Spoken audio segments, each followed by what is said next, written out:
When I was a boy, growing up in a small village in Quebec, two events were mandatory: the Mass on Sunday and the Saturday night hockey game. C'est l'équipe au Canadien. Blake, Masdell et Richard. Voilà la mise au jeu. La caoutchouc passe de Masdell à Blake. Blake se rend jusqu'au centre de la glace, s'approche de l'échec par Émile Bouchard qui reprend la rondelle. Les deux se bousculent le long de la clôture. Et l'arbitre siffle un hors-jeu. 33 secondes dans cette troisième période. Et toujours Canadien 2, Toronto 2. La rondelle est mise au jeu. Émile Bouchard reçoit la rondelle à la ligne 2. Il lance vers le filet de Broda. Le disque est pris par Stewart, qui à son tour lance le caoutchouc à la ligne bleue. Et c'est Blake qui reçoit la rondelle. Passe à Masdell. Masdell à Richard. Richard lance. Et goal! Maurice Richard.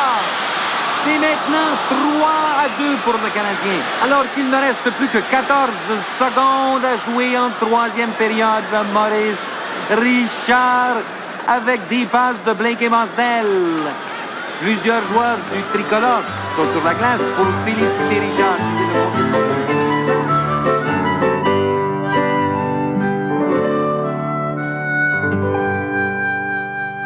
I remember very well the winter of 1946.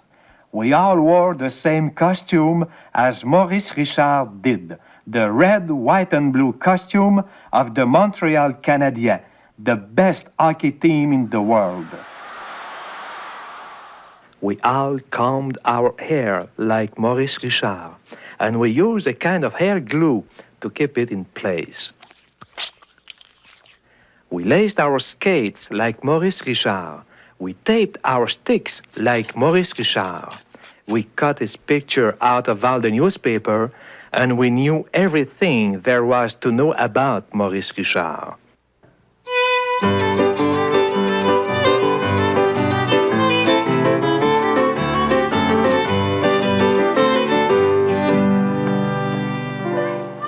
On the ice, when the referee blew his whistle, both teams would rush at the puck. We were 5 Maurice Richards, again 5 other Maurice Richards, throwing themselves on the puck. We were 10 players, all wearing the uniform of the Montreal Canadiens, all with the same burning enthusiasm. We all wore the famous number 9 on our backs. How could we forget that?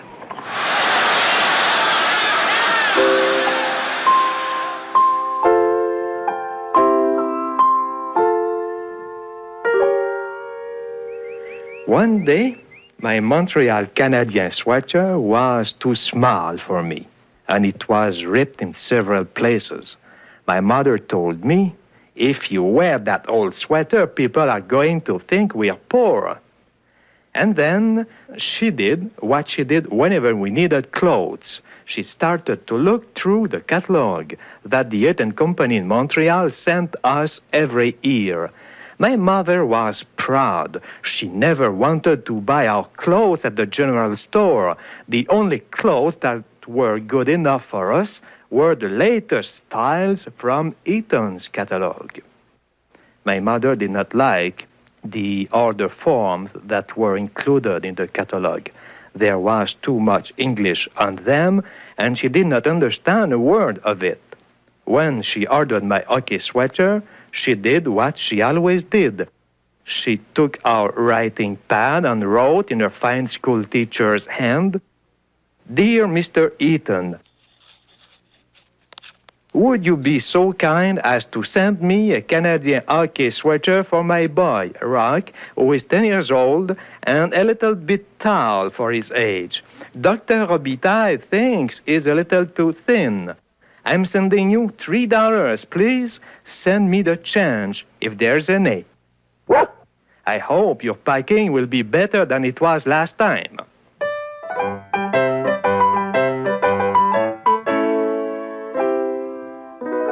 Mr. Eaton answered my mother's letter promptly. 2 weeks after she wrote it, we received the sweater. It was one of the greatest disappointments in my life. Instead of the red, white, and blue Montreal Canadien sweater, Monsieur Eaton had sent the blue and white sweater of the Toronto Maple Leafs. I had always worn the red, white, and blue sweater of the Montreal Canadiens. All my friends wore the red, white, and blue sweater. And besides, the Toronto team was always being beaten by the Canadiens. With tears in my eyes, I summoned up the strength to say, I never wear that uniform. First of all, said my mother, you're going to try it on. If you make up your mind about something before you try it, my boy, you won't go very far in this life. I was crying. I can't wear that. Why? This sweater is a perfect fit. Maurice Richard would never wear it. You're not Maurice Richard. Besides, it's not what you put on your back that matters. It's what you put inside your head. You never make me put in my head to wear a Toronto Maple Leaf sweater. My mother sighed in despair and explained to me, if you don't keep this sweater, which fits you perfectly, I'll have to write to Monsieur Eaton and explain that you don't want to wear the Toronto sweater. Monsieur Eaton understands French perfectly, but he's English, and he's going to be insulted. Do you think he's going to answer us right away if he's insulted? Spring will come before you can play a single game. Just because you did not want to wear that nice blue sweater. So I had to wear the Toronto Maple Leaf sweater. When I arrived at the skating rink in my blue sweater, all the Maurice Richards in red, white, and blue came and looked at me.